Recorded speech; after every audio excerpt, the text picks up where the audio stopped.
성경은 오늘 중간중간에 보면서 좀 찾아서 좀 읽겠습니다. 구원에서 믿음과 회개의 관계. 소제목이 예수 믿고 회개하면 천국 가는가? 예수 믿고 회개하면 천국 갑니까? 예? 여러분 어떻게 생각했어요? 예? 근데 우리가 보통 지금 한국 교회에서 예수 믿고 회개하면 천국 갑니다. 그렇게 말하잖아요. 그렇죠? 여러분들은 아니라고 하는데. 근데 사실 또 우리가 예전에 또 그렇게 배워왔고 또 그렇게 뭐 좀 심하게 말하면 믿고 있었습니다. 그렇죠? 예수 믿으면 되고 회개하면 된다고. 그래서 천국은 내 것이라고 생각을 했던 거죠. 자, 오늘 그래서 소제목을 구원, 영생을 원하는 인간. 누구나 인간은 구원, 영생을 원한다는 거죠. 그래서 대체적으로 여기에 우리가 이제 이렇게 뭡니까? 동원되어지는 내용이 뭡니까? 영혼이 구원받는다. 보통 이렇게 우리가 생각을 하잖아요. 그렇죠? 그럼 이 몸은 뭡니까? 나중에 예수 믿으면 생명의 부활로 되니까 죽은 사람은 어딘가 가 있다가 예수님 재림하면 몸과 영혼이 결합돼 가지고 천국에 가고, 예수 안 믿는 사람은 몸은 지옥 가 있다가 예수님 재림하면 우리 영혼이 또 어딘가 있다가 와가지고 결합해가지고 예수님 심판에 의해가지고 또 예수 안 믿는 사람은 다시 또 지옥 가고, 예수 믿는 사람은 이제 제대로 천국 간다. 그래서 거기에 천국과 낙원 이런 것들도 막 이렇게 구분을 해놨죠. 그래가지고 예수님 오시기 전까지는 잠시 낙원에 가 있는다. 뭐 이런 어떤 이론들이 사실 팽배하죠. 그럼 처음부터 지옥 갈 사람 지옥 보내고 그냥 갈 사람 천국 보내면 되잖아요. 하나님이. 왜 지옥에 가 있는 사람 새로 끄집어내가지고 또 심판하고, 하나님 왜 이렇게 하시나 이 말이거든요. 그러니까 우리가 이런 것들이 전부 어떤 그 헬라 철학의 영향을 받아가지고 우리 몸에 영혼이 있다고 생각을 하는 거죠. 그렇죠? 그래서 성경에 영혼, 혼 이렇게 나오니까 이게 뭐 2분설이냐 3분설이냐 뭐 이런 걸 가지고도 여러 가지 이론이 나뉘어지고, 그렇죠. 근데 성경에서 말하는 것은 그냥 전인입니다. 전인, 사람.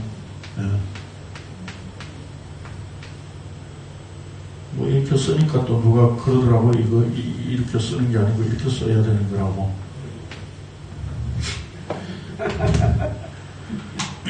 전인입니다. 그냥 사람이라고 생각을 하시면 됩니다. 몸과 무슨 영혼이 이렇게 결합된 존재가 아닙니다. 성경이 말씀하고 있는 것은 이 부분은 다음에 또 이제 뭐 기회되면 좀 설명을 드리고요. 그래서 인간은 누구나 다 구원을 원해요. 안 되면 뭡니까? 윤회라도 한다고 믿는 거죠. 그렇죠? 거기에 반드시 동원되는 게 영혼이에요. 몸은 썩어져 없어진다는 걸 아니까 영혼이 이렇게 멸망하지 않는, 불멸하는 영혼이라고 하는 존재가 있어서 계속 돌고 돈다 이렇게 보는 거죠. 그러나 성경이 말하는 것은 결코 그런 내용이 아닙니다. 어쨌든 제가 지금 말씀드리고자 하는 것은 구원, 영생 이거를 원하지 않는 사람은 없는 것이 어떤 방식으로든지. 자, 성경에 보면 율법 선생과 유대인 관리가 소위 말하면 우리가 마태복음의 부자 청년이라고 그랬죠. 예수님께 와서 이렇게 묻습니다. 내가 무엇을 하여야 영생을 얻으리까? 그러니까 여기에 어떤 의미가 담겨 있어요? 무언가를 해야 된다고 생각을 하고 있다는 거죠, 인간은. 그러니까 였다고 질문은 인간은 다 누구든지 하게 돼 있습니다. 자, 유대인들이 영생을 얻고자 예수님께 이렇게 물었다는 것은 죽음 아래에 있는 모든 인간의 물음이라는 의미입니다. 이처럼 모든 인간은 어떤 형태로든 영생을 원하고 영생을 인간 편에서 무엇을 해야 하는 것으로 확정해 놓고 있습니다. 근데 우리는 여기에 대한 답을 알죠. 왜요? 왜 그렇습니까? 왜 우리 쪽에서 뭔가 해야 되는 것으로 이렇게 정해놓고 있어요? 인간은 죄인이기 때문에. 나중에 보면 제가 또 설명드립니다. 그런데 문제는 예수님께서 너희가 성경에서 영생을 얻는 줄 생각하고 성경을 연구하거니와 이 성경이 곧 내게 대하여 증언하는 것이니라 라고 말씀하신 것처럼 이 네 개는 누굽니까? 예수님 자신이죠. 예수님 말씀하셨으니까. 성경을 부지런히 연구하지만 정작 성경이 증거하는 예수 그리스도는 모른다는 것입니다. 그러니까 사람들은 성경에서도 하나님께서 성경을 주시니까 사람들은 그 성경을 통해서도 내가 이 성경에서 영생을 이제 찾아내야지 이렇게 생각한다 이 말입니다. 그런데 정작 성경이 그래서 예수 그리스도에 대해서 증거하는 것은 모른다는 겁니다. 다시 말해서 자기 구원에 집착하고 영원한 삶을 위해 성경을 대하지만 예수 그리스도에 대해서는 알지 못할 뿐만 아니라 또한 알려고 하지도 않습니다. 왜요? 자기를 천국 보내주면 되니까. 그저 자기 행위로 영생만 이루어내면 되기 때문입니다. 하나님께서 말씀을 기록된 성경으로 주시니 사람들은 그것을 연구하고 공부하면 잘 알 수 있다고 오해합니다. 마치 성경을 천국에 이르는 로드맵이나 내비게이션 정도로 여깁니다. 그래서 인간들은 자신의 모든 지식과 실력, 통찰력을 최대한 동원하여 천국을 찾아나가고 영생의 비밀을 풀어 해결하려고 합니다. 성경을 대하는 태도가 이러하니 성경의 모든 내용을 우리는 인간의 방식, 우리의 언어로 이해하는 수준입니다. 자, 성경의 내용은 글은 뭡니까? 우리의 언어가 맞죠? 그렇죠? 그런데 그 글의 내용은 뭡니까? 하늘의 것이죠. 내용은 하늘의 것입니다. 자, 이게 여러분 사실 별로 이렇게 안 중요한 것 같지만 좀 중요합니다. 왜냐하면 인간의 언어로 주셨다 이 말입니다. 인간의 언어. 그러면 이 언어 자체는 우리가 쓰는 말이잖아요. 그렇죠? 그런데 문제는 뭐냐면 이 언어 자체도 하나님께서 주신 계시라고 우리는 잘못 착각할 수 있는 거예요. 이 종교가 어디냐면 이슬람이에요. 이슬람은 언어 자체가 신의 계시로 주어졌다고 보기 때문에 꾸란이라고 그러죠. 흔히 우리 코란은 그래서 번역이 없습니다. 이슬람교를 믿으려면 그 코란을 통째로 다 외워야 돼요. 그 언어 자체가 계시이기 때문에. 그 번역을 하면 이 계시가 잘못되는 거잖아요. 그렇죠? 다른 언어로 변해버리는 거잖아요. 그러니까 해설서는 있는데 코란은 번역서가 없습니다. 우리처럼 한글 개혁판 뭐 이런 게 없다 이 말입니다. 영어판 이런 게 없어요. 코란은. 보신 적 있어요? 없습니다. 언어 자체가 계시로 보기 때문에 그래요. 그러나 성경은 언어 자체는 계시가 아니에요. 여기 언어에 담긴 내용이 하나님의 계시고 그게 하늘의 것이다 이 말입니다. 그러니까 인간의 언어를 우리 식으로 이해하면 됩니까? 안 됩니까? 안 되는 거죠, 사실은. 그래서 이런 어떤 내용, 정의들이 굉장히 중요하다는 겁니다. 자, 성경은 예수 그리스도를 아는 것, 소제목인데, 자, 영생은 우리가 지식으로 찾아 얻을 수 있는 그 무엇이 아닙니다. 영생은 곧 유일하신 참 하나님과 그가 보내신 자 예수 그리스도를 아는 것이라고 했습니다. 요한복음 17장 3절이죠. 그럼 여기 아는 것이라는 게 뭘까요? 아는 것? 공부하면 알아질 수 있을까요? 네. 예, 능동태로 그런 의미로 맞는데, 예, 중요한 것은 뭐냐면, 이 성경에서 안다라고 하는 것, 안다라고 하는 것은 히브리어로, 예, 야다예요, 야다. 이 말을 헬라어로 번역한 말이거든요. 예, 뭐 기노스코 이런 말들이. 예. 근데 이 말은, 뭐랄까요? 좀 설명을 하면 깊은 경험을 통해서 하나 되는 거예요. 하나 되는 거. 그러니까 구약에 보면 왜 아담이 하와와 동침하여 아들을 낳으니 이랬잖아요. 그 동침이라고 하는 말이 이게 히브리어로 하면 야다네요. 그러니까 부부가 우리가 알지 못하는 비밀로 하나 되는 것 있잖아요. 그걸 동침한다 이렇게 표현하죠. 우리말로는. 근데 그게 야다예요. 그렇게 해서 하나 되는 거예요. 그러니까 여기에 그 말을 번역한 말이기 때문에 헬라어로. 그래서 예수 그리스도를 안다는 것은 뭐예요? 예수 그리스도와 연합됨, 하나됨, 그런 의미예요. 그러니까 그냥 지식적으로 예수 그리스도를 알면 돼. 이 말이 아니다 이 말입니다. 예수 그리스도를 증거하고 있는 모든 성경은 하나님의 감동.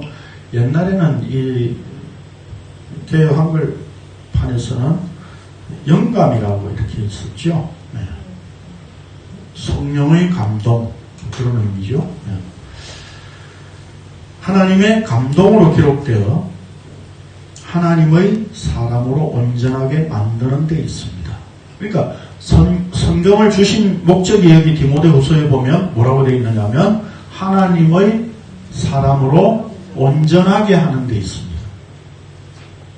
그러니까 성경을 공부해가지고 내가 성경을 잘 가르치는 사람이 될 거예요. 이게 아니에요. 성경을 잘 가르쳐서 교회에 충성 봉사하는 사람으로 만들 거예요. 이런 게 아니라니까요. 하나님의 사람으로 온전하게 되는 거예요. 온전하신 분은 누굽니까? 하나님밖에 없습니다. 그렇죠? 그래서 산상수훈에 예수님이 그랬잖아요. 하나님의 온전하심 같이 너희도 온전하라고 그랬잖아요. 근데 우리 명령이 아니죠, 사실은. 우리는 온전하게 될 수 없는 존재인데 온전하게 되라고 하니까. 완전해진다는 의미는 완전하신 하나님 안에 들어가면 우리는 완전하게 되는 거예요. 그렇죠? 그 온전함을 말하는 겁니다.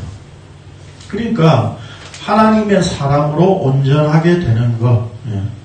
이게 성경을 주신 목적이에요. 그러니까 성경 말씀을 우리에게 주셔서 그 성경을 통해서 하나님의 사람으로 온전하게 되는 것을 알게 되는, 확인하게 되는 겁니다. 그러나 인간들은 마음에 하나님 두기를 싫어하기 때문에 구원자 되시는 예수 그리스도를 찾고 만나려고 하지만 성령으로 아니하고는 누구든지 예수를 주시라 할 수 없느니라 라고 성경은 밝히고 있습니다.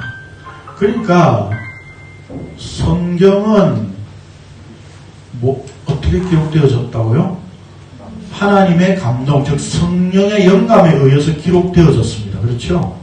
그렇기 때문에 그 성경을 읽고 공부하고 확인하는 것도 뭘로 한다고요? 하나님의 영으로, 즉 성령에 의해서 되는 일이다 이 말입니다.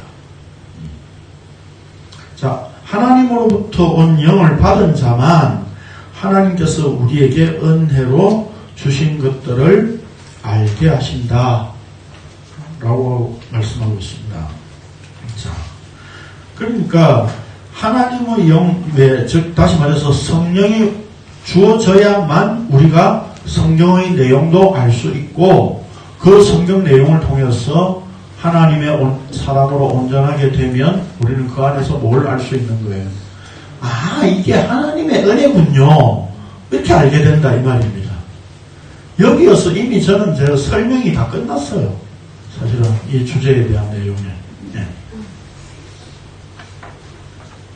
그러니까 한마디로 성경은 성령 받은 자만 깨닫고 알 수 있는 내용이다 이 말입니다.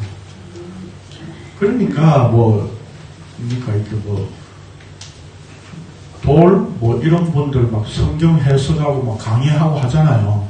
공부 좀 했다고 동양 철학을 다 섭렵하고 한의학도 공부하고 했으니까. 근데 성경을 자기가 안다고 막 강의하지만 그 사람의 그 호처럼 돌이잖아요, 돌.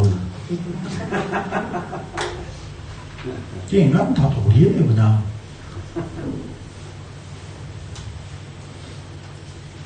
이런 것도 사실 좀 설명을 하자면 좀 긴데, 인간 다 돌인데, 예수님이 돌로 오셨잖아요.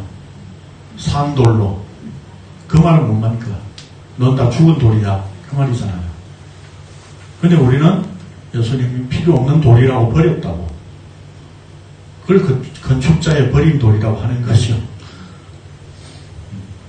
자, 그러므로 하나님의 사람이 되는 구원은 예수 그리스도 안에서 은혜로 발생되는 일이고, 그것을 성경을 통해 하나님의 은혜임을 알게 하시는 일이라는 것을 먼저 전제하지 않으면 안 됩니다. 그러니까 우리는 성경을 통해서 날마다 뭐 확인하는 겁니까? 예수 그리스도에 대해서 더 알아가는 게 아니라 성경을 우리가 같이 이렇게 말씀을 나누고 공부함으로 인해서 그 안에서 우리 뭘 발견하는 거예요? 아, 이게 하나님의 은혜군요. 그 말은 무슨 말입니까? 내가 한 게 아니군요. 이 말이잖아요. 은혜란 내가 스스로 노력하여 얻는 것이 아니라 자격 없는 자에게 베풀어 주시는 것으로 주시는 분의 권한에 있습니다. 이렇게 애초에 구원의 주도권은 모조리 하나님께서 가지고 계십니다. 말씀을 하신 분도 그분이시고, 성경을 주신 분도 그분이시고, 구원을 이루시는 분도 그분이십니다. 그 하나님께서 예수 그리스도로 이 땅에 오셔서 십자가로 자기 백성들을 죄에서 구원을 이루셨습니다. 요한복음 1장 18절 봅시다. 이 부분은 제가 좀 성경을 여러분들한테 좀 같이 확인하고 싶어서 말씀드리는 겁니다. 1장 18절 찾으셨으면 같이 읽겠습니다. 시작.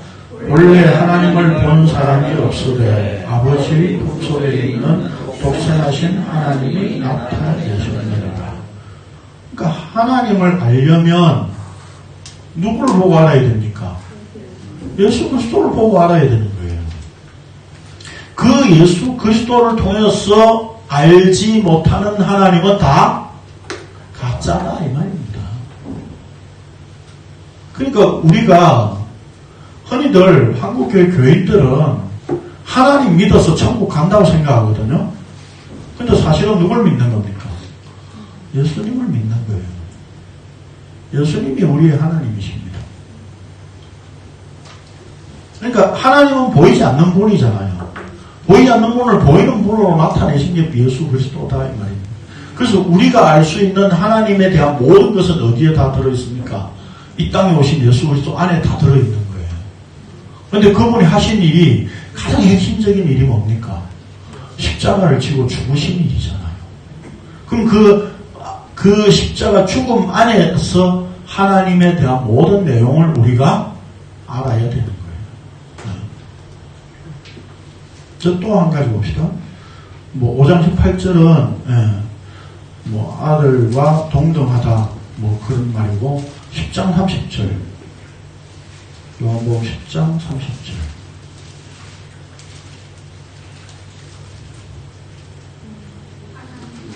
시작. 나와 아버지는 하나이니라. 예수님은 하나님 아버지와 하나이신 분이에요. 하나라고 하는 개념은 뭘까요? 연합되어 있다 이런 개념이죠. 그 다음에 14장 9절 14장 9절 찾으셨습니까? 시작. 예수께서 이르시되 빌립아 네가 나를 알지 못하느냐 나를 본 자는 아무도 없거늘 어찌하여 아버지를 보려 하느냐. 예수님을 보면 아버지를 봤다는 겁니다. 여러분 아버지 보셨어요? 이렇게 답변이 없어요. 우리는 성경을 통해서 예수 그리스도를 만났고 그분과 하나 되었고 그분을 봤잖아요. 말씀 안에서. 아버지를 본 거예요. 나 아버지 없는데 그런 얘기하지 마시고. 자, 그렇다면 성경에서 말씀하는 용어들을 우리의 방식으로만 이해할 것이 아니라 하나님께서 자신을 나타내시고 구원을 이루시는 방식으로 이해해야 합니다. 다시 말해서 우리 쪽에서 구원을 어떻게 얻을 수 있는가 라고 하는 이 말은 성립이 되지 않는 말입니다. 내가 구원을 어떻게 얻습니까? 이 말은 성립이 안 되는 말이에요. 어떻게 해야, 뭘 해야 얻을 수 있습니까? 이런 말은 성립이 안 되는 말이다 이 말입니다. 애초에. 자, 이런 점에서 흔히들 예수 믿고 회개해야 천국 간다 라는 말을 쉽게 하는데, 이때 예수란 어떤 예수? 또 예수님이 누구신가를 알아야 하고, 또 믿는다라고 할 때에 그 믿는다는 게 뭐냐라고 하는 겁니다. 그 다음에 회개라는 말, 또 천국이 어떤 것인지를 알아야 합니다. 근데 우리는 이런 걸 모르고 그냥 예수 믿고 회개하면 천국 갑니다 이렇게 생각하는 거죠. 그럴 때 그 천국은 뭡니까? 지옥이라니까. 우리가 알고 있는 천국은 지옥이에요. 골프장 같이 이렇게 잔디 쫙 깔려 있고 그런 거 있잖아요. 왜 저기 뭡니까? 파수대학교 다니는 사람들이 전해주는 책자 이런 데 보면 전부 천국을 그렇게 묘사하고 있잖아요. 골프장 같이 이렇게 잔디가 쫙 깔려 있는 그게 낙원인 것처럼. 그냥 그 골프장이잖아요. 근데 우리는 그런 천국을 생각하면서 내가 갈 거라고 착각하고 있는 거죠. 근데 그건 지옥이라니까, 우리가 알고 있는. 성경이 천국에 대해서 말씀하고 있는 천국을 알아야 되는 거죠. 이걸 알아야 천국 간다는 말이 아니라 적어도 예수 믿고 회개해야 천국 간다라고 했을 때에 내가 믿는다는 게 뭔지, 회개한다는 게 뭔지, 그 천국이 어떤 곳인지, 그 예수가 어떤 분인지를 성경에서 말씀하고 있는 내용에 일치하는가 라고 하는 걸 확인해야 된다 이 말입니다. 자, 그래서 오직 그것은 성경 안에서 정의되고 이해되어야 합니다. 그것을 알아야 천국 갈 수 있다는 말이 아니라 예수 그리스도 믿음, 회개, 천국이 성경에서 말씀하는 내용과 일치하는 것인지를 알아야 한다는 뜻입니다.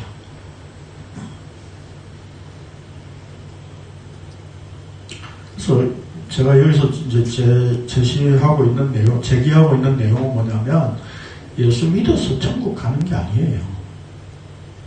회개해서 가는 나라가 천국이 아니다 이 말입니다. 그 다음에 죄, 원죄와 자범죄입니다. 죄라고 하는 것을 우리는 이렇게 이제 두 가지로 나누죠. 구원에 대한 믿음과 회개의 관계를 이해하기 위하여 먼저 성경이 죄에 대해 말씀하고 있는 바대로 이해되어야 합니다. 왜냐하면 인간에게 주어지는 구원이란 죄에서의 구원이고 또한 예수님께서 이 땅에 오신 목적이 죄인을 부르러 오셨기 때문입니다. 자, 시작. 아들을 낳으니 이름을 예수하라. 이는 그가 자기 백성을 그들의 죄에서 구원할 것이니라.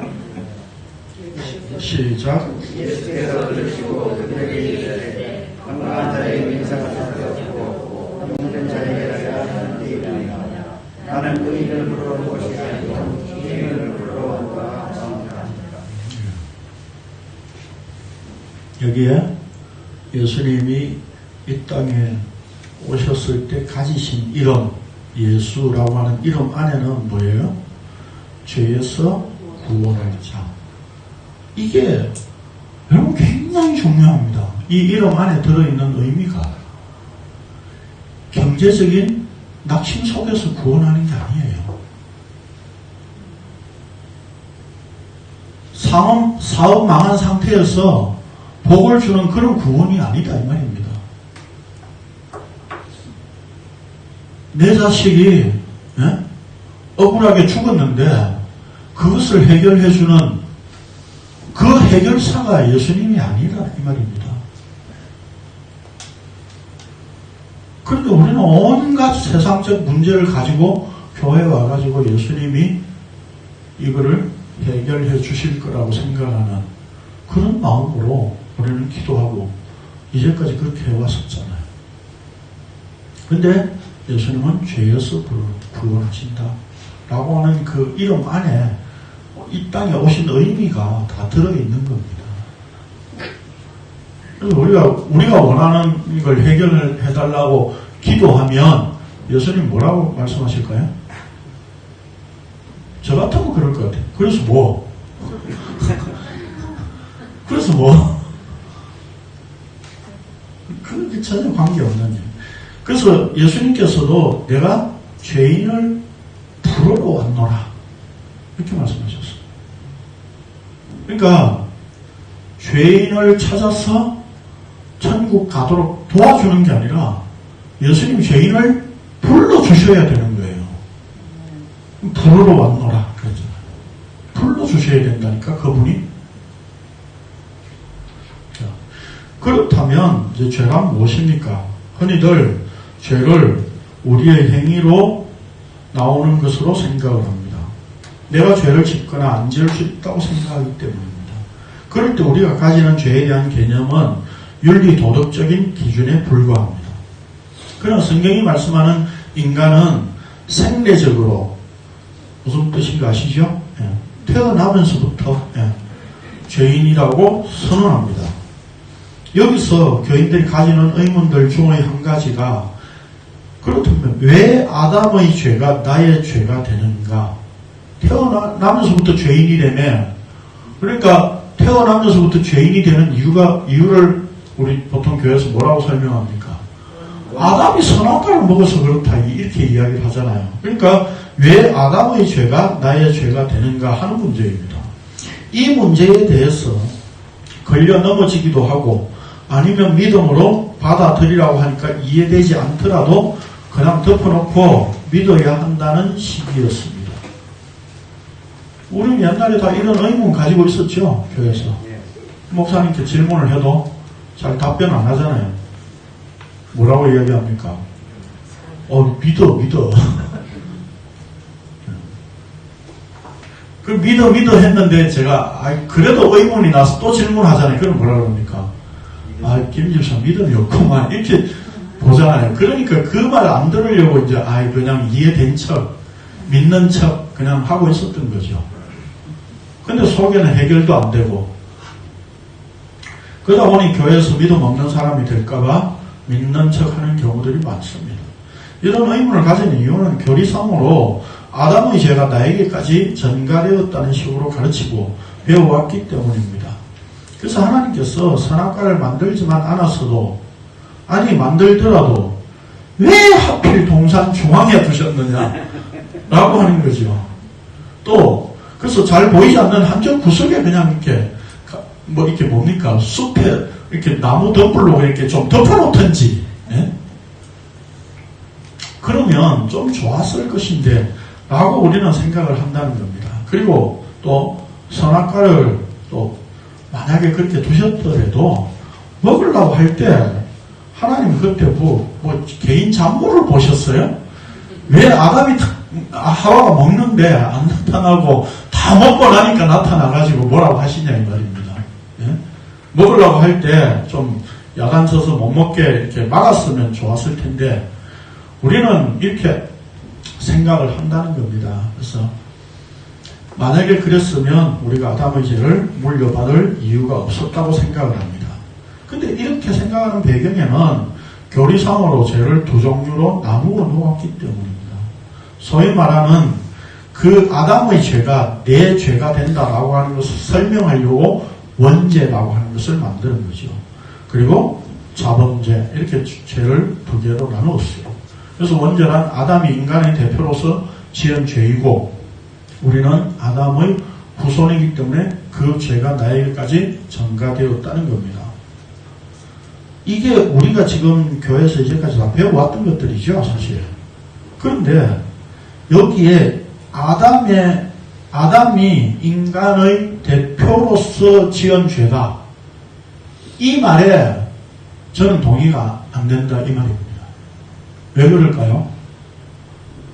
예? 이렇게 만약에 봐버리면 정말 심각한 문제가 생깁니다. 왜 그럴까요? 이거 로마서 하면서 전에 설명을 좀 드린 적이 있었는데 기억 안 나십니까? 아, 옛날이요.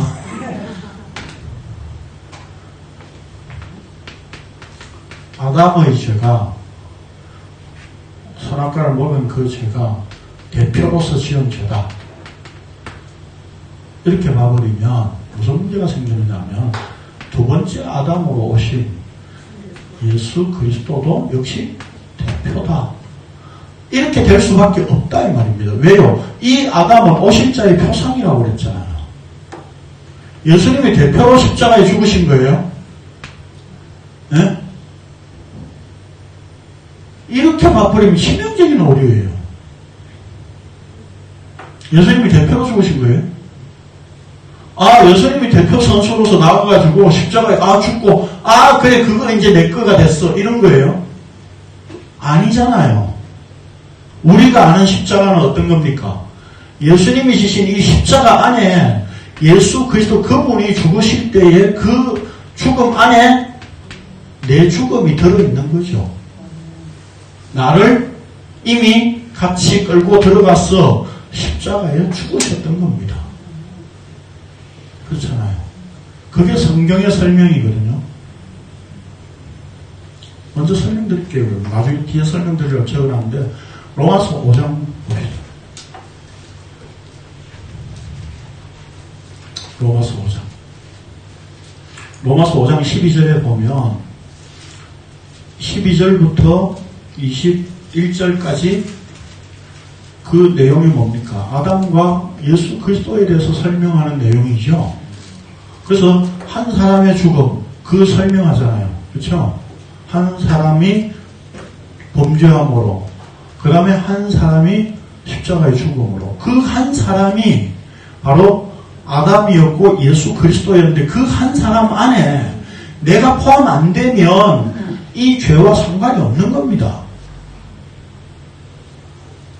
그 예수 그리스도 그분이 십자가 죽으신 그 한 사람 안에 내가 포함 안 되면 구속과 아무 대속의 은혜 이거 아무 상관없는 거다 이 말입니다. 왜냐하면 그 다음에 로마서 6장에 들어가서 바울 사도가 무슨 이야기 하느냐면 6장에 보면 1절에 제가 봅니다. 그런데 우리가 무슨 말 하리요? 은혜를 더하게 하려고 죄에 더하겠느냐? 그럴 수 없느니라. 죄에 대하여 죽은 우리가 어찌 그 가운데서 더 살리요? 무릇 그리스도 예수와 합하여 세례를 받은 우리는 그의 죽으심과 합하여 세례를 받은 줄을 알지 못하느냐?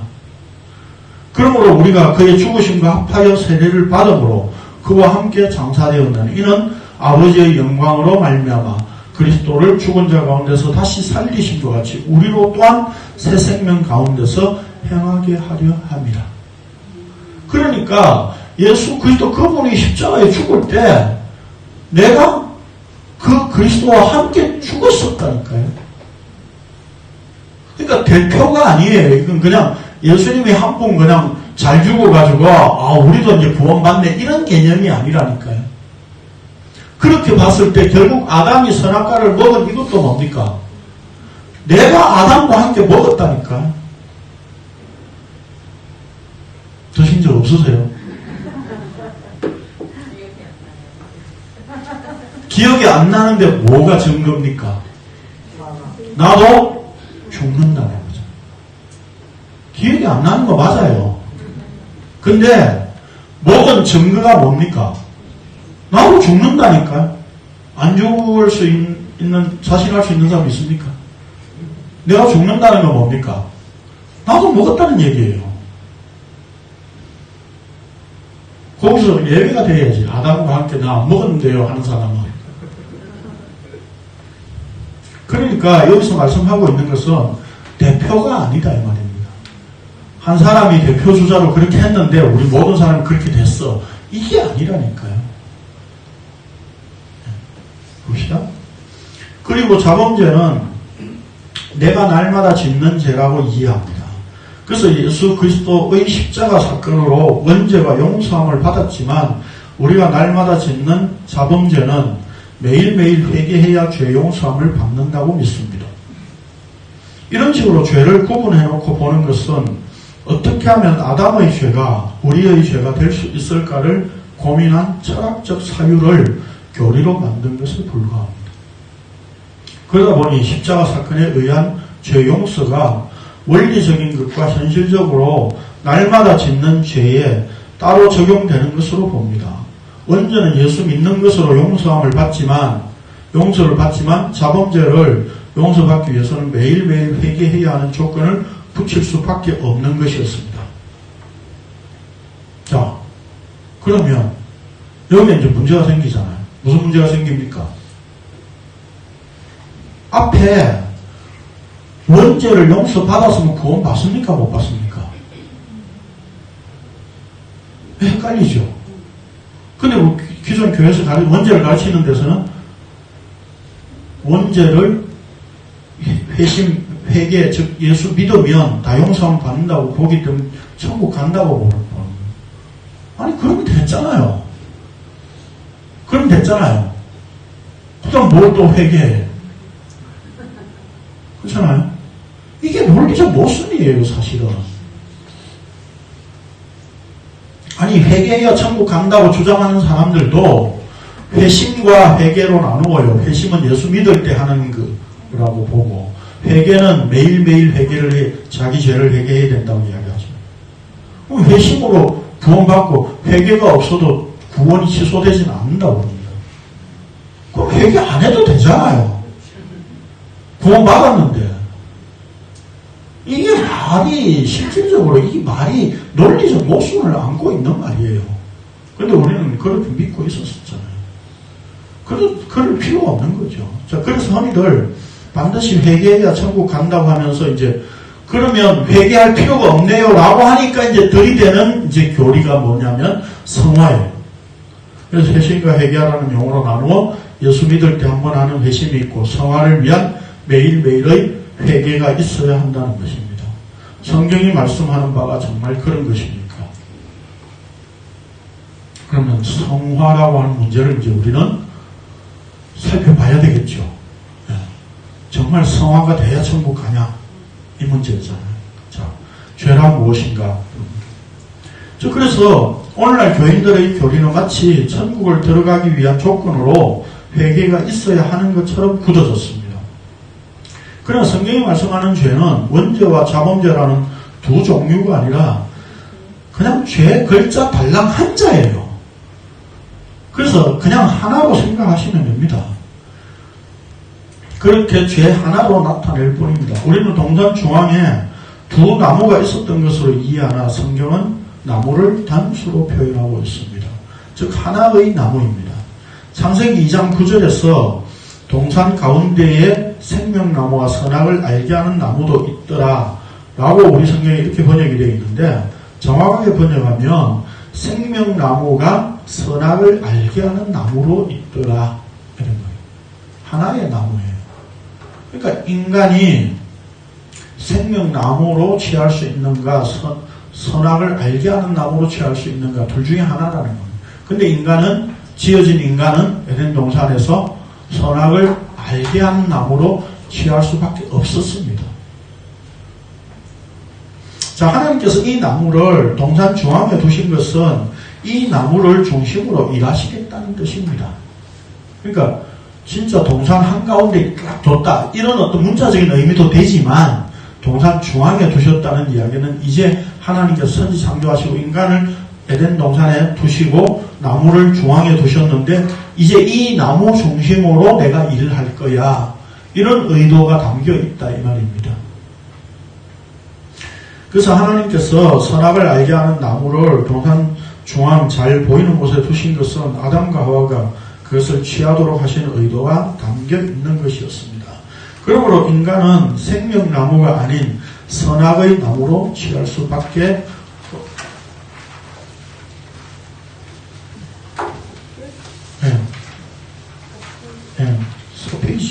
취할 수밖에 없었고, 그것을 통해 하나님은 예수 그리스도에 의한 구원을 계획하신 것이었습니다.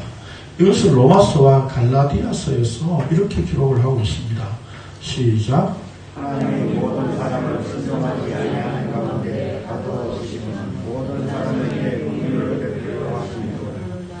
그러나 성령이 그것을 구하시니 이는 예수 그리스도를 믿음으로 말미암는 약속을 믿는 자들에게 주옵니다. 모든 사람을 순종하지 않은 가운데 두셨다고 그랬어요.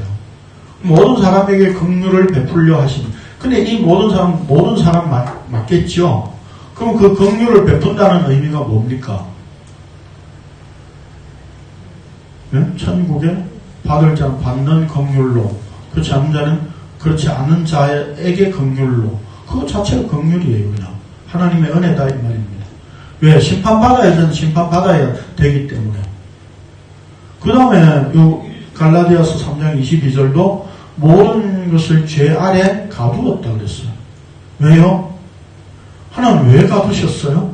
그러니까 하나님 답변하시기를 뭐라고 합니까? 예수 그리스도를 믿음으로 말미암는 약속을 믿는 자들에게 주게 하시니라. 다시 말해서 한마디로 그냥 모든 사람을 왜 죄 가운데 가두었느냐 하면 예수 그리스도를 믿음으로 구원 얻도록 하기 위해서.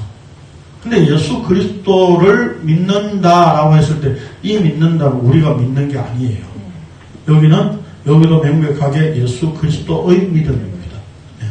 그래서 바울 사도는 모든 사람이 죄를 범하였음에, 그래서 모든 사람이 죄를 범하였다고 이렇게 성경이 이야기를 하고 있는 겁니다. 그러니까 아담이 대표로 죄를 저질러 가지고 그 죄가 내 죄가 됐어, 이게 아니라는 겁니다. 모든 사람이 죄를 범했으니까 하나님의 영광이 이르지 못하더니라고 하였습니다. 선악의 나무를 아담과 하와가 대표로 취한 것이 아니라 모든 사람이 다 선악과를 먹은 것입니다.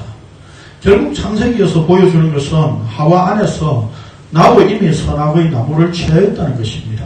나를 비롯한 모든 인간이 죄로 말미암아 죽음 아래 있도록 하나님께서 이렇게 일하신 목적은 예수 그리스도 안에서 다시 살리시기 위한 것이었습니다. 그래서 바울 사도는 이것을 약속이라고 하였습니다. 약속이라는 말의 의미는 뭐죠? 하나님이 다 하신다 이 말입니다. 하나님이 친히 이루신다는 뜻입니다. 그분이 약속하셨으니까. 네. 그러므로 죄란 어떤 행위로 나오고 나오지 않는 것이 아닌 권세이고 힘입니다. 그러니까 죄라고 하는 것은요, 내가 뭐 이렇게 나쁜 짓 하면 그게 죄가 되고 안 하면 죄가 안 되고, 우리는 이렇게 내 행위에 의해서 나오고 안 나오고 이렇게 생각했잖아요. 그렇죠? 옛날에 교회에서는 뭐 노래방 가면 죄다 뭐 이랬잖아요. 그렇죠? 술 먹으면 죄고, 술 안 먹으면 죄가 안 나오는 겁니까? 내가 죄라고 하는 그 힘 세력에 눌려있고 갇혀있다니까요. 그 안에. 그러니까 우리 행동에 의해서 나오고 안 나오고가 아니다 이 말입니다. 그래서 성경에서는 단수로 쓰고 있습니다. 죄들을 지었다 이렇게 표현하고 있지 않아요. 이건 단순히 죄 하나를 의미하는 게 아니라 근원적인 의미를 담고 있다는 뜻입니다. 즉 죄의 권세자인 사탄에 의해 매여 있는 상태를 말하는 것입니다. 그래서 요한복음 8장 34절에서는 죄의 종이라 그랬고 44절에서는 너희 아비 마귀에게서 났다 그랬어요. 이것을 하나님의 관점으로 표현하자면 모든 인간을 죄 아래 가두어 놓은 상태라는 의미입니다. 죄의 권세에 매여 있고 붙잡혀 있는 상태이기에 그 안에서 뭘 하든지 죄입니다. 죄다 죄입니다. 그래서 죄를 짓기 때문에 죄인이 아니라 제가 이 말 자주 하죠. 죄인이기 때문에 죄를 짓는 겁니다. 그래서 예수님께서 이렇게 말씀하셨습니다. 시작. 입에서 나오는 마음에서 나오는 이것이야말로 사람을 더럽게 하느니라. 마음에서 나오는 것은 악한 생각과 살인과 간음과 음란과 도둑질과 거짓 증언과 이간입니다. 그럼 마음이 뭡니까? 우리 마음 하면 심장을 생각하죠. 마음. 근데 서양 사람들은 마음 하면 머리를 생각합니다. 그러니까 머리에서 나오는 거라고 생각합니다. 우리 마음에서 나오는 거라고 생각합니다. 근데 이건 뭡니까? 뭘 의미하는 거냐면 이렇게 인간 전체의 어떤 핵심 포인트 그걸 서양 사람은 머리로 본 거고 우리는 마음으로 보고 있는 거죠. 그래서 마음이라고 번역을 했는데 그럼 결국 이 말은 무슨 뜻입니까? 이 마음 어딘가에서 이렇게 나오는 게 아니라 인간 자체가 다 죄이기 때문에 거기서 나오는 게 죄다. 이 표현이에요. 그러니까 마음이라는 게 뭐 어때? 속 어디 있는 데서 이렇게 삐져 나오는 게 아니라 인간 자체가 죄인이기 때문에 거기서 나오는 것들이 다 죄다. 이런 뜻이에요. 우리가 잘 알고 있듯이 헬라어로 죄는 하마르티아라고 하는 걸 잘 알고 있죠. 화살이 관역에 미치지 못하거나 빗나간 것을 의미하는 단어죠. 그러면 이것을 지금 성경에 쓰고 있다는 것은 하나님의 의에 미치지 못하거나 하나님의 의에 벗어난 상태에 있다는 뜻입니다. 하나님의 의와 상관없는 상태에 있으므로 불의라고 하고 죄라고 명명합니다. 결국 성경에서 말씀하는 죄란 하나님의 의를 보여주기 위해 동원된 것으로 나타내고 있습니다. 그러니까 하나님 왜 인간을 순종하지 못하는 상태로 그 에덴 동산에 선악과를 먹도록 놔두셨느냐 이 말이에요. 왜요? 하나님 자신의 의를 보여주기 위해서. 우리 인간의 불의와 대비해가지고 하나님의 의를 보여주고 설명하기 위해서. 그러니까 인간은 다 죄인이라는 얘기는 뭡니까? 하나님의 의와 전혀 관계없는 상태. 그럼 그 하나님의 의를 취하려면 어떻게 해야 된다는 겁니까? 하나님 편에서 자기 의를 보여주셔야 돼요. 인간은 의라고 하는 것을 생각할 수 없는 존재예요. 그렇기 때문에 하나님 편에서 자신의 의를 나타내 주셔야 되는 거다 이 말입니다. 즉 죄란 하나님과의 관계에서 발생된 것이지 유전적인 것이나 우리의 행위로 죄가 되고 안 되고 하는 문제가 아닙니다. 이런 점에서 우리가 사망 아래 있게 된 것이 나의 행위가 아니라면 그 죽음에서 벗어나는 것도 나의 행위에 의한 것이 아닙니다. 하나님께서 만드신 피조 세계를 죄 아래 가두어 두신 것은 예수 그리스도를 통해 생명을 주시기 위한 약속이었습니다. 그러니까 너희들이 왜 죄인 가운데 내가 가두어 두었느냐? 진짜 생명 하나님의 의가 예수 그리스도라고 하는 걸 보여주고 그분을 통해서 생명을 누리게 하시기 위함이다 이 말입니다. 그러면 우리가 이제 이런 질문을 할 수 있겠죠. 여기서 아니 그러면 처음부터 생명을 누리도록 지으시면 되잖아요. 왜 그렇게 안 하셨죠? 왜 그렇게 안 하셨죠? 그렇게 생명을 누리는 존재는 에덴 동산에 그렇게 지어졌다면 그 인간은 뭐예요? 영원한 피조물이 불과한 거예요. 그런데 예수 그리스도라고 하는 그분을 보내서 그분과 십자가의 죽음으로 하나 되게 만드시는 이건 뭐예요? 우리를 하나님 그분과 같은 존재로 만드시기 위한 거예요. 이게 하나님의 방식이었다니까요. 그러니까 사람 자체로 그냥 영원히 피조물로 그냥 하늘나라에 살게 하는 그런 상태가 아니라니까요. 이제는 예수 그리스도로 말미암아서 이제 하나님과 같은 존재로 만드시는 이 계획 때문에 예수 그리스도를 십자가에 내어주신 겁니다. 그러니까 우리가 요한계시록 가지고 막 하나님 나라를 이렇게 보통 설명하고 강의할 때 설교할 때 보면 우리가 피조물로서 하늘나라 이제 회복되어 거기서 하나님을 찬양하고 막 이렇게 있다고 그런 식으로 설명하거든요. 근데 성경이 이야기하는 것은 성경의 요한계시록에서 말씀하고 있는 모든 내용은 전부 하나님과 하나 된 상태를 이야기하는 거예요. 성전이 없고 이제 하나님 자신이 성전이를 그럼 하나님과 성전된 하나 된 상태 그래서 성전이 없는 거예요. 거룩한 성 이야기할 때 그 거룩한 성은 뭐 성이 따로 있고 우리가 그 안에 가서 뭐 이렇게 사는 그런 게 아니라 우리가 거룩한 성이라는 얘기입니다. 하나님과 더불어 거룩한 성이 된 거예요. 그걸 설명하는 거예요. 그게 천국이다 이 말입니다. 뭐 천국이 따로 존재해가지고 막 이렇게 있는 어떤 뭐 물질적인 것으로 설명을 하는 게 아니라 하나님과 하나 된 상태. 예? 이걸 예수 그리스도 그분이 이루셨다니까요. 그래서 처음에 피조물이로서 죄 가운데 있을 수밖에 없도록 지으신 거예요. 그래서 하나님 그분이 인간으로 오셨다니까. 사람으로 이 땅에. 왜 하나님 이게 절차 복잡한 이런 과정을 거치시냐 이 말이에요. 여기에 대해서 지금 교회가 성경을 가지고 답변할 수 있느냐 물어보십시오. 왜 이렇게 복잡한 절차를 거치시는지 답변할 수 없습니다. 왜요? 지금 기존 교회에서는 이 내용들이 다 철학적인 소재로 그냥 가지고 있기 때문에 성경에 근거한 것이 아니라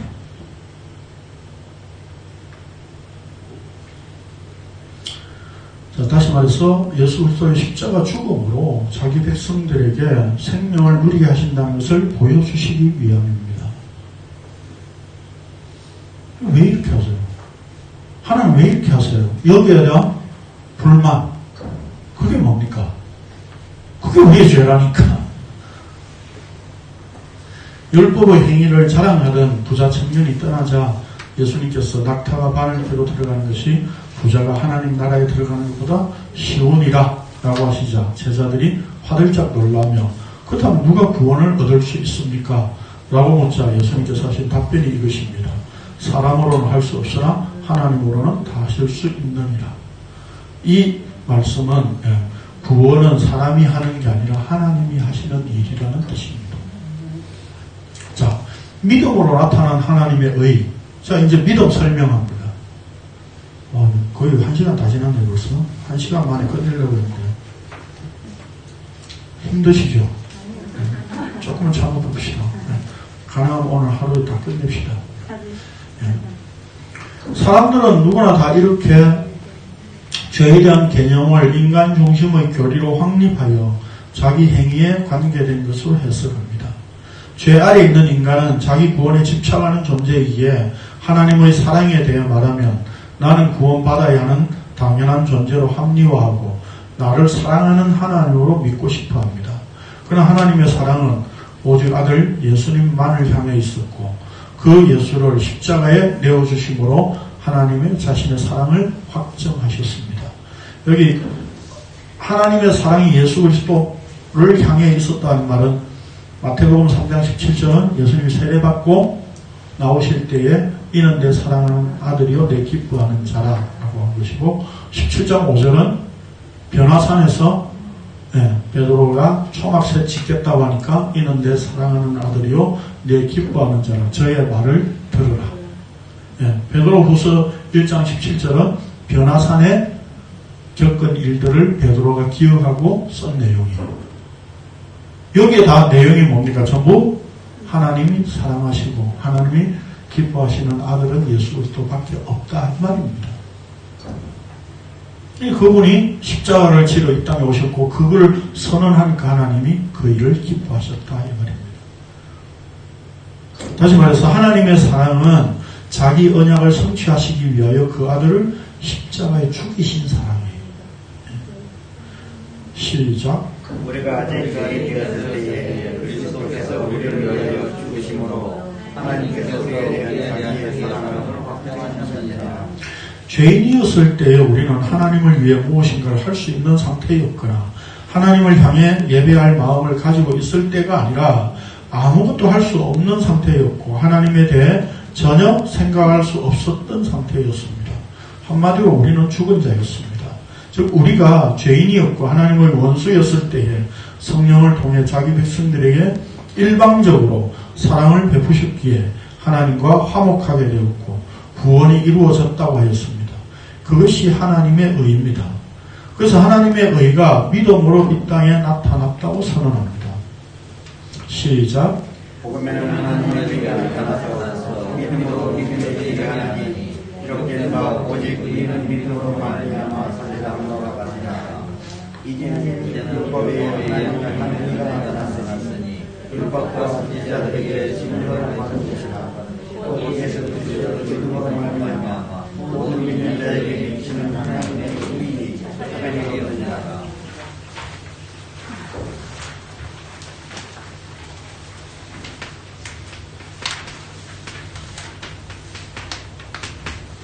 여기 보면 1장 17절에 나타났어 그랬죠.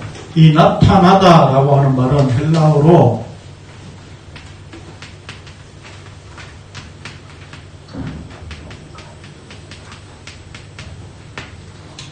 어떤 분이 질문하죠. 이게 무슨 헬라어입니까? 한글이지. 헬라어로 아포칼립토라고. 이 아포칼립토라고 하는 말은요. 아무것도 없었던 상태여서 짠 하고 나타난 게 아니에요. 본래 있었던 거예요. 있었던 건데 이렇게 덮어놓고 가리고 놨던 거예요. 그래서 가리고 있는 그 덮개를 싹 치운 상태, 그게 이 나타났어라고 하는 아포칼립토라고 하는 말의 의미예요. 그러니까 본래 없었던 게 아니에요. 그냥 이때 갑자기 나타난 게 아니라 본래 예수 그리스도 그분이 존재하고 계셨다 이 말입니다. 그래서 인간들에게 그 덮개를 열어서 이제 예수 그리스도를 이렇게 보여주시게 된 거예요. 네. 그런 의미예요. 밑에도 물론 그 나타났으니라고 하는 말은 단어는 다른데 같은 의미로 네. 밑에 단어는 파네로오라고 하는 말인데 내가 같은 의미로 보시면 됩니다. 그런데 자 여기에 그 눈에 그러니까 파네로라고 하는 말은 눈에 보이게 됐다 이런 의미예요. 네. 그래서 여기 1장 17절도 전에 늘 설명드렸던 것처럼 믿음으로 믿음에 이르게 하나니라고 하는 말을 직역을 하면 믿음에서부터 믿음까지라고 하는 말이라고 그랬죠. 네. 믿음에서 믿음까지. 그러니까 여기 믿음으로 산다는 말은 무슨 말입니까? 이 믿음으로 예수님이 하나님의 의가 이 땅에 믿음으로 나타내셨어요. 그러니까 믿음으로 산다는 말은 예수 그리스도로 산다는 뜻이죠. 그렇죠? 네. 여기 구절이 제가 찾아보니까 잘못됐더라고요. 31절입니다. 21절. 로마서 3장 22절이라고 되어 있는데 3장 21절을 제가 잘못 썼어요. 오타. 몇 번을 교정을 했는데 나중에 하고 나서 다 하고 나서 발견했어. 자, 6페이지 봅니다. 하나님의 의가 믿음으로 나타났다면 의가 되시는 예수 그리스도가 곧 믿음이신 거다. 그래서 나의 믿음이 아닌 예수 그리스도의 믿음이기에 차별이 없다고 선언한 것입니다.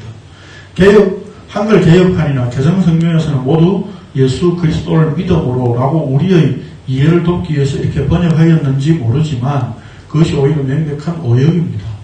헬라어 성경에는 전부 속격, 소위 말하는 소유격입니다. 되어 있어서 예수 그리스도를 믿는, 그래서 우리의 믿음이 아닌 예수 그리스도의 믿음입니다. 이렇게 번역의 오류가 갈라디아서 2장 16절, 20절, 3장 22절, 빌립보서 3장 9절에도 드러나고 있습니다. 다 예수 그리스도의 믿음입니다. 여러분 성경책에 다 이렇게 바꿔놓으십시오. 이런 의미에서 히브리서는 믿음의 주라고 나타내고 있습니다. 실로 예수 그리스도는 믿음의 주인이십니다. 시작. 믿음의 주요 또 온전하게 하시는 이 예수를 바라보자. 그는 그 앞에 있는 기쁨을 위하여 십자가를 참으사 부끄러움을 내게 주지 아니하시더니 하나님 보좌 우편에 앉으셨느니라. 여기 하나님 보좌 우편에 앉았다는 말은 무슨 우리가 상상하듯이 이렇게 자리가 이렇게 있고 의자가 놓여져 있고 하나님 우편에 이렇게 털썩 앉았다 이런 개념이 아니에요. 히브리서에서 말하는 것은 뭐냐면 완성되었다 이런 의미예요. 다 십자가 사역으로 완성하셨기 때문에 이제 앉으실 수 있었다 이런 뜻이에요. 그래서 구약의 성막이나 성전에서는 안에 의자가 없었습니다. 제사장이 앉을 수 있는 의자는 없었습니다. 일이 끝나지 않았기 때문에, 끝낼 수 없기 때문에. 예수님이 앉으셨다라고 하는 말의 의미는 완성하셨다 이런 뜻입니다. 나의 믿음이 아닌 예수 그리스도의 믿음이 차별 없이 주어진 것이기에 성경에서는 믿음을 선물이라고 선언합니다. 시작. 너희는 그 은혜에 의하여 믿음으로 말미암아 구원을 받았으니 이것은 너희에게서 난 것이 아니라 하나님의 선물이라. 여러분 사도 바울도 좀 이렇게 뭐라 그럴까요? 좀 이렇게 뭔가 이렇게 그게 있는 트라우마가 있는 것 같이 보이지 않나요? 네? 아니 이 구절도 너희는 그 은혜의 믿음으로 말미암아 구원을 받았으니 하나님의 선물이라 이래도 되잖아요. 그런데 굳이 너희에게서 난 것이 아니요 라고 집어넣고 있는 거예요. 그러니까 이게 얼마나 중요한 내용이에요. 네. 너희에게서 난 것이 아니요 라고 하는 것을 집어넣고 있다니까요. 여기 선물이라고 하는 말은 헬라어로 도론이에요. 도론은 그냥 이렇게 친구 간에 주는 선물일 수도 있는데 이 의미는 어디서 왔느냐 하면 하사품이에요. 하사품을 말하는 거예요. 그러니까 그냥 선물이라는 게 아니라 높은 사람이 아래 사람에게 하사해주는 물건 그런 개념이에요. 그러니까 이 말은 하사품이라는 의미가 담겨 있는 겁니다. 자, 예수 그리스도의 믿음은 애초에 우리의 행위를 차단합니다. 그렇기 때문에 율법의 행위, 즉 우리의 행위와 대조해서 표현하고 있는 것이 믿음입니다. 그러니까 믿음이라고 하는 말이 성경에 나오면 항상 우리의 행위를 아예 배제한 것으로 표현하고 있는 말이 믿음이다. 이렇게 이해하시면 돼요. 그러니까 성경에서 말씀하는 믿음이란 우리의 행위가 철저히 배제된 상태를 의미합니다. 시작. 그러므로 사람이 그렇게 말씀하시는 것은 율법의 행위이지 아니고 믿음으로 되는 줄 우리가 인정하노라. 사람을 그렇게 되는 것은 율법의 행위로 말미암이 아니고 오직 예수 그리스도의 믿음으로 말미암는 줄 아므로 우리도 그리스도를 위해서 믿나니 이는 우리가 율법의 행위로서가 아니고 그리스도의 믿음으로서 의롭다함을 얻으려 합니다. 율법의 행위로서는 의롭다함을 얻을 육체가 없느니라. 여기에 믿음이라고 하는 걸 설명하면서 율법의 행위에 있지 않고 꼭 이렇게 표현한다니까요. 그 다음에 여기 갈라디아서 2장에서도 율법의 행위로 말미암음이 아니요 라고 꼭 이렇게 표현하고 있어요. 그래서 예수 그리스도의 믿음으로 말미암는 줄 알므로 우리도 그리스도 예수를 믿나니, 이때 이 믿나니라고 하는 말은 대격이에요. 우리 영어 문법에서 말하는 목적격. 그럼 뭘 향해 있다는 겁니까? 우리의 믿음이 예수 그리스도의 믿음이 우리 안에 들어와서 그 믿음이 예수 그리스도를 향해 있다 이런 뜻입니다. 우리가 율법의 행위로서가 아니고 그리스도의 믿음으로 의롭다함을 얻으려 함이라. 율법의 행위로는 의롭다함을 얻을 육체가 없느니라. 꼭 사족을 또 붙여요. 율법의 행위가 안 돼. 이 바울은 율법의 행위 이걸 철저히 거부하는 그런 차원에서 지금 설명을 하고 있는 거예요. 내가 예수님을 믿는다고 할 때 그 믿음은 그래서 우리의 행위에 불과한 겁니다. 결국 예수께서 십자가에 죽음으로 온전히 순종하신 행위만 믿음이기에 그 앞에서 우리의 행위는 거부당할 수밖에 없습니다. 여러분 이게 지금 우리가 이제까지 예수를 믿는다고 했을 때 그 믿음은 내 행위라고 하는 걸 알지 못하면요 이 성경이 안 보여지게 돼 있습니다. 성경이 보여지면 이제까지 내가 믿는다는 게 이게 내 행위였구나 라고 하는 걸 볼 수밖에 없는 겁니다. 또 이걸 몰라요. 아무리 설명을 해줘도 내가 믿는데 왜 그게 내 행위냐 이렇게 질문한다니까요. 그 내가 믿는다고 하기 때문에 그건 내 행위라니까. 믿음이라고 하는 단어만 썼을 뿐이지. 따라서 십자가에 예수 그리스도가 인정된다면 내가 믿은 것이 아니라 믿어진 것입니다. 이렇게 본다면 믿음도 내가 만들어 가져야 하는 것이 아니며 회개도 내가 날마다 해야 할 의무적인 행위가 아닙니다. 자, 그 다음에 그러면 이제 회개가 뭔지 봅시다. 믿음에 대해서 이제 우리가 정리가 됐죠. 저 회개란 이제 그럼 뭡니까? 자, 그렇다면 회개란 무엇입니까? 회개에 대해 일반적으로 죄로 인해 하나님과 단절된 생활을 하던 사람이 예수를 믿어 의롭다함을 얻고 세상과 등지고 하나님과 올바른 관계를 회복하는 것을 회심이라고 합니다. 즉 예수를 믿는 것과 동시에 이루어지는 것이 회심이라고 합니다. 좋습니다. 그렇다고 인정한다면 그것이 우리의 행위입니까? 이제까지 우리는 우리의 행위가 아니라고 하는 걸 봤잖아요. 그렇죠? 예수님의 믿음이 나한테 치고 들어왔다니까요. 애초에 믿음이 내 것이 아닌 선물이고 하나님은 예수님의 찾아오심이라면 회심 역시 내 것이 아니고 나의 행위로 생각할 문제가 아닙니다. 이런 문제 때문에 교리상으로 예수 믿을 때 단 한 번 하는 것이 회심이라고 정의하고 예수 믿은 이후에는 날마다 짓는 죄에 대하여 참회, 자백, 회개해야 한다는 논리입니다. 이런 점에서 회개는 구원과 관계 있는 것이 아니라 성화와 관련이 있다고 합니다. 그래서 소위 말해서 눈물 흘리면서 손에 땀이 조금 나는 기도를 통해 새로운 각오를 가지고 마음을 새롭게 하는 정도를 회개로 착각하고 점차 성화되어 가고 있다고 여깁니다. 그러나 성경에서 말씀하는 성화는 단번에 걸어가게 됨을 말씀하지 점차적이거나 점진적인 성화는 성경에서 말씀하는 것이 아닙니다. 시작.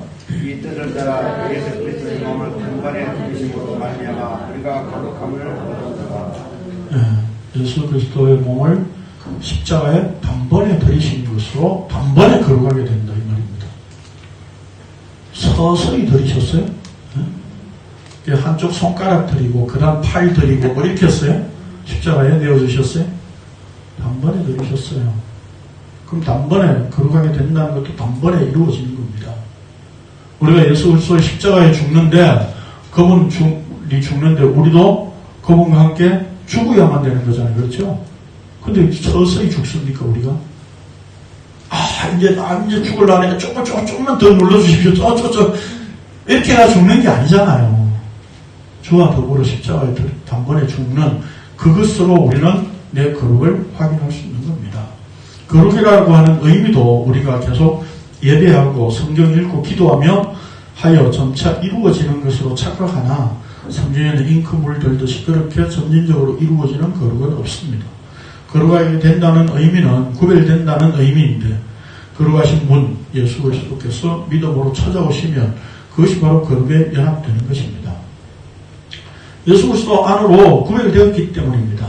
거룩하신 분이 자기 안으로 부르시면 이미 거룩함이 되었다는 것이 성경의 선언입니다.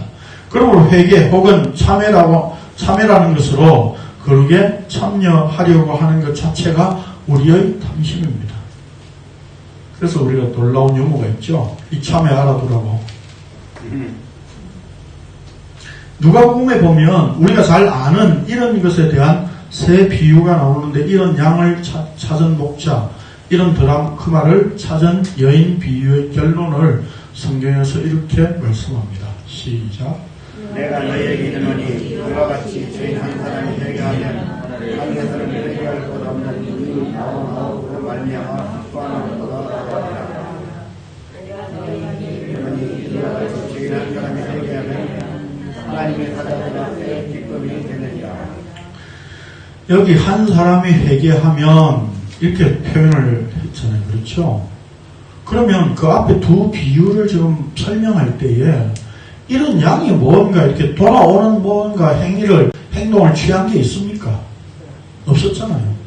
이런 드라크마가 나 여기 있어 라고 이렇게 도망갔다가 튀어나왔어요? 그런 적 없다 이 말입니다. 여자가 찾았고 목자가 찾아간 거죠. 그런데 이걸 갖다가 지금 회개라고 이야기를 하고 있어요. 성경이. 예.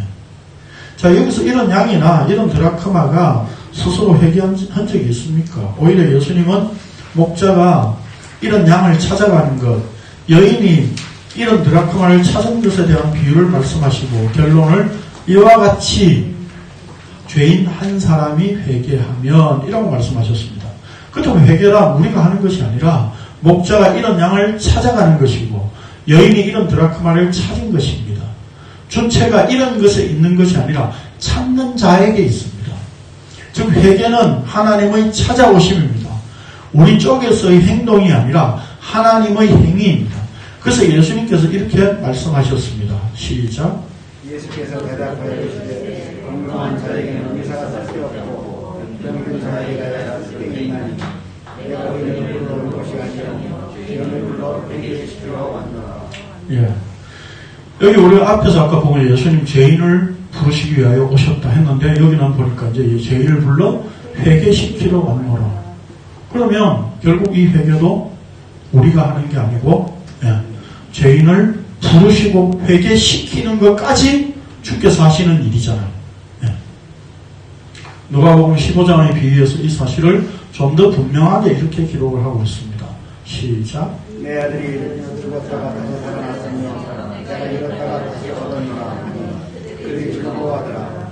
이 인의 동생은 죽었다가 살아났으며 내가 잃었다가 얻었기로 우리가 즐거워하고 기뻐하는 것이 마땅하다 하니라.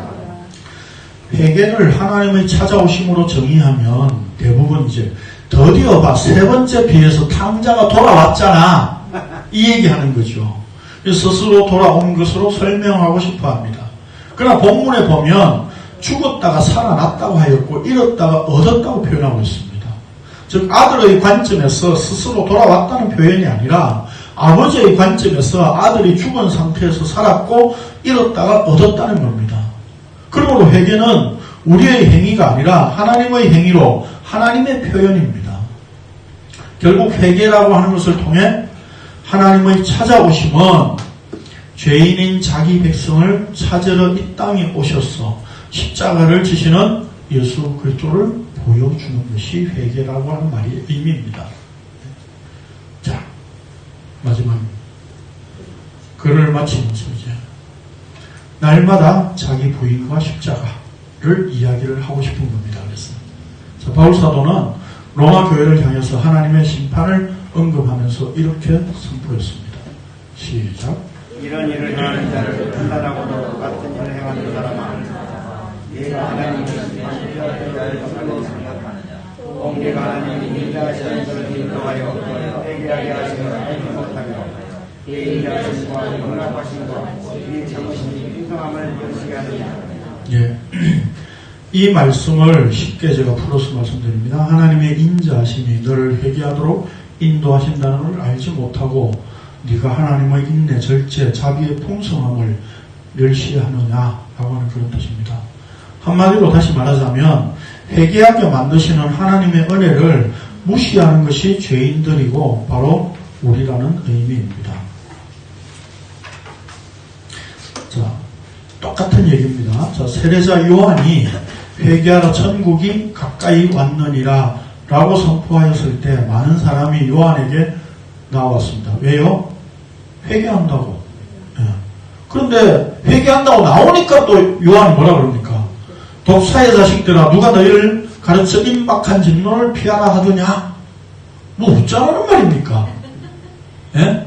회개하라 해놓고는 회개한다고 세례받겠다고 오니까 누가 이게 하나님의 심판을 회개로 피하려고 하느냐? 지금 이 얘기하고 있는 거예요.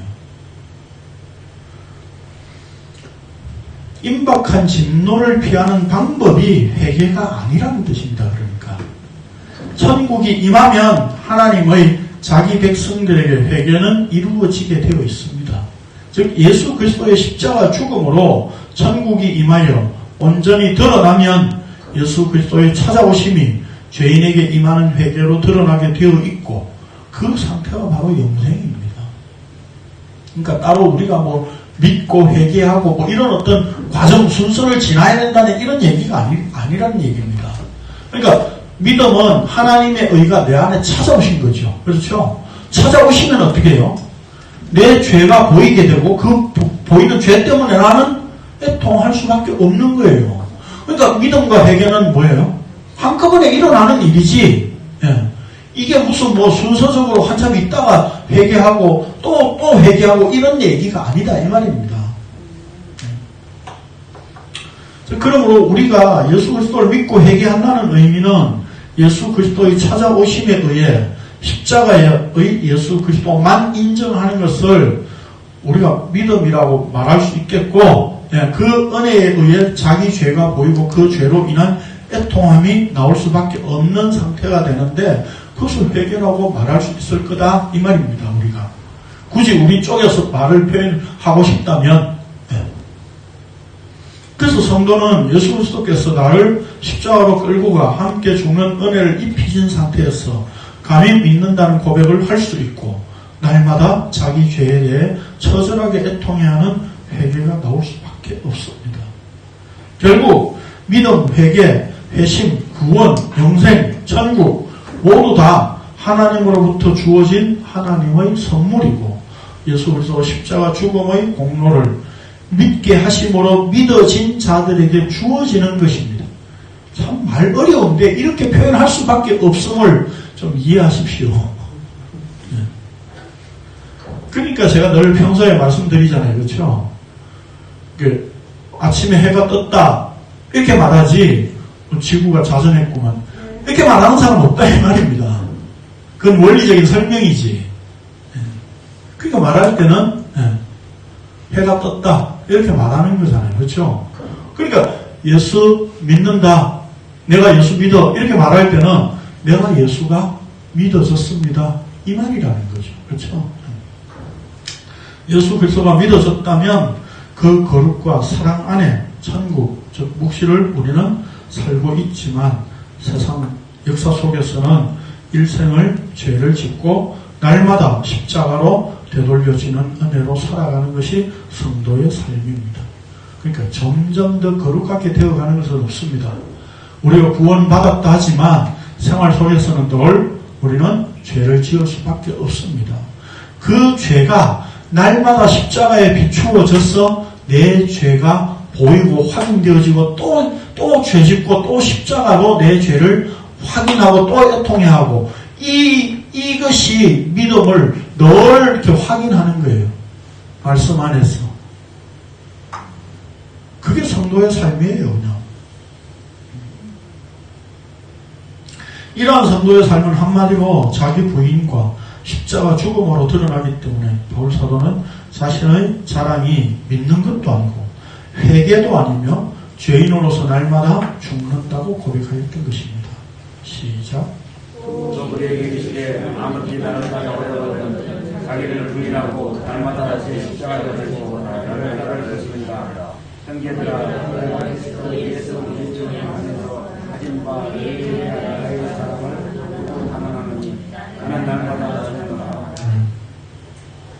서두에서 말한 것처럼 인간은 누구나 내가 무엇을 하여야 영생을 얻으리까라고 물으며 무슨 선한 행위를 하여 그 가치를 챙기고 쌓아서 영생을 누리려고 합니다. 그래서 우리는 마치 세상에서 복받듯이 내가 착한 일, 선한 일 많이 하면 그 복이 돌아온다. 이렇게 생각하는 그런 사고방식으로 우리가 예수를 우리가 그렇게 믿어왔었던 겁니다. 그러다 보니 예수 믿는 것도 내가 믿는 것이고 회심이든 회개도 내가 행하여 천국을 내 것으로 만들려고 합니다. 성경은 그것을 탐심이라고 선언하며 그 탐심은 우상숭배입니다. 그러니까 내가 예수 믿고 회개해서 천국 가려고 하는 그게 뭡니까? 탐심이라는 말입니다. 그러나 그리스도 예수의 사람들은 육체와 함께 그 정과 탐심을 십자가에 못 박은 자입니다. 날마다 못 박는 자입니다. 그래서 여기 위에 날마다 제 십자가를 지는 상태 그걸 얘기하고 있습니다. 내가 무엇을 하여야 영생을 얻으리까? 라고 묻는 내가라고 하는 그 존재가 죽어야 된다는 겁니다. 내가 뭘 해야 영생을 얻습니까? 라고 하는데 그 영생을 뭘 해야 되는 게 아니라 뭘 하려고 하는 네가 죽어야 돼 이 말이라니까요. 내가라고 하는 존재가 주와 더불어 십자가에 죽는 은혜를 날마다 입는 것이 구원이고 영원한 생명입니다. 우리는 착한 일, 선한 일 행해서 복을 받으려고 하죠. 그게 내가 예수 믿고 회개해서 천국 가려고 하는 것과 하나도 다를 바 없는 겁니다. 결국 예수 믿고 회개하면 천국 갑니까? 네? 못 갑니다. 천국과 상관없는 겁니다. 여기서 말하는 천국은 뭡니까? 아까 말씀드렸듯이 지옥입니다. 그걸 끝입니다. 그러나 예수가 믿어지고 회개가 나오면 천국은 누릴 수 있습니다.